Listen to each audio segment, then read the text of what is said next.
জয় মা তারা, জয় গুরু বামদেব। দূরে অথবা কাছে আমার বন্ধুরা যেখানেই থাকুন না কেন, গল্পকথে তারাপীঠে আপনাদের স্বাগতম।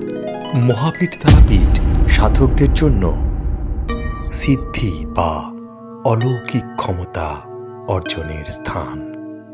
এই স্থানে দেবীর উপাসনা করলে ভক্তদের মনোবাসনা পূরণ ও আধ্যাত্মিক জ্ঞান লাভ করেন।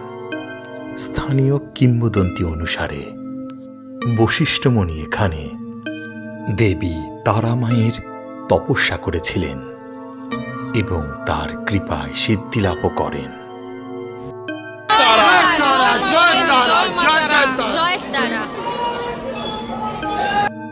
মহাপীঠ তারাপীঠ প্রাচীন এবং তন্ত্র সাধনার গুরুত্বপূর্ণ কেন্দ্র।